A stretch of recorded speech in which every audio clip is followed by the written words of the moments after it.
I was in Southern California for a game convention, so I scheduled a little extra time to visit some movie locations from It's a Mad, Mad, Mad, Mad World and Planet of the Apes. We're here at Malibu Creek State Park. This is the former Fox movie ranch. I'm here, first of all, just because I like a nice walk in the park, plain and simple.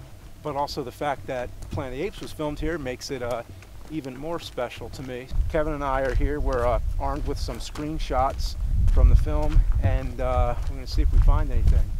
Most of the key scenes were shot here, and my goal was to try and find anything from the movie I could recognize. But the scenery is so beautiful here, it's enough reason just to walk around aimlessly. Really awesome. Really love the view. It's no wonder why they choose this place to shoot a movie, and seeing it on film never did it justice. It was just a nice, peaceful little journey. Beforehand, I did as much research as possible, but to my knowledge, there exists no definitive guide to finding all the Apes locations. The only information I had was Malibu Creek State Park, which is a huge area. Even with the screenshots I printed, it was hard to match any of the exact spots. But that's a game I enjoy. It's more fun to find them on your own. So this is the rock pool from Planet of the Apes. Charlton Heston was here, naked as shit. It makes you wonder how many people it took to carry all the equipment over here. Like, you can just imagine just a row of people stepping over rocks, just like, here, hand me the tripod. At a time like this, I wish I had more to say about the movie, but I already made a review of Planet of the Apes last year, so I already said it all. There's a steep cliff which I had a good feeling about, so we climbed up and found this. So we have found the plateau here, this is the spot where the human cage was.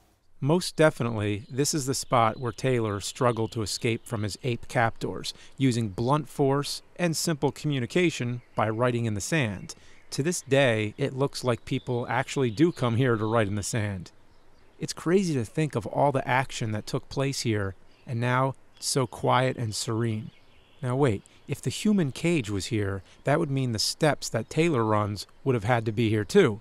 Obviously, all the structures from the movie have been torn down, but could the steps have survived?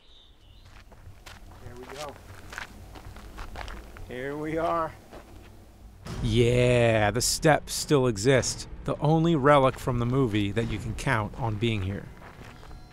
At the bottom of the steps was the building where Dr. Zira and Cornelius worked and where Taylor was put in a jail cell. In reality, it was just a facade built against a big slab of rock. Even though the building is gone, the geography of the scene is clear. Just think, right here, Charlton Heston ran out of the facade and went up these steps.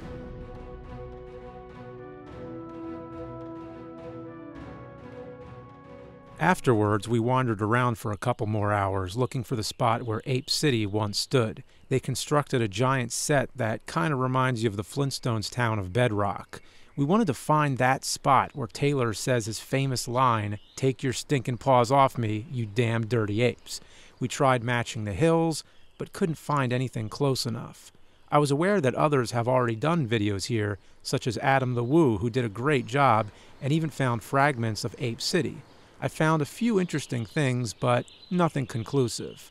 Time was running out, and in total, for both Mad Mad World and Apes, I had only 5 hours to do everything. I wish I had more time. I would have loved to stay here all day, but there was one more spot to fit in. About a 30-minute drive to Malibu Beach, we came to Point Dume. Sounds scary, but it's spelled D-U-M-E. Either way, in the movie, this is the Forbidden Zone. That is not the spot, not yet. You have to climb over a bunch of rocks. Spoiler alert, we're about to walk into the finale, one of the greatest movie endings of all time.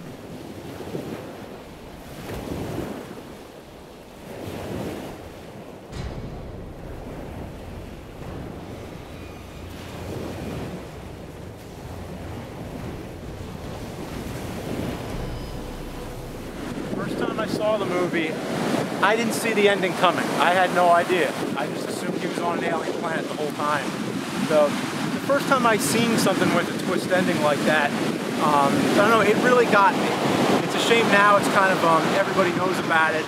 The ruined Statue of Liberty was a matte painting. It didn't physically exist.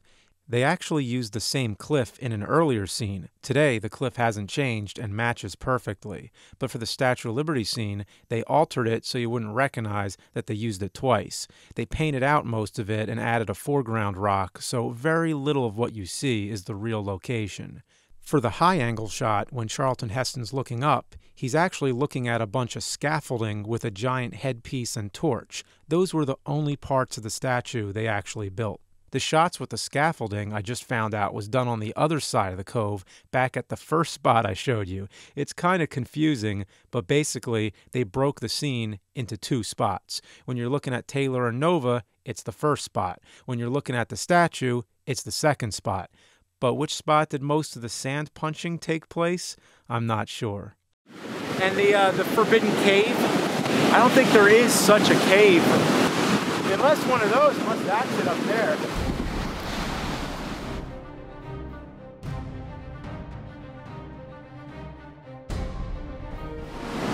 What's really crazy is how they got the horses on the other side of these rocks.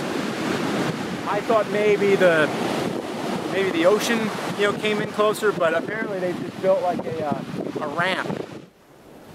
It's funny how when I was reviewing the movie, I green screened myself into this location, but here I am for real now. Anyway, hope you enjoyed this, and there's one thing left to do. Finally done it. You maniacs! Ah, you blew it up! Damn you! Oh, damn you all to hell!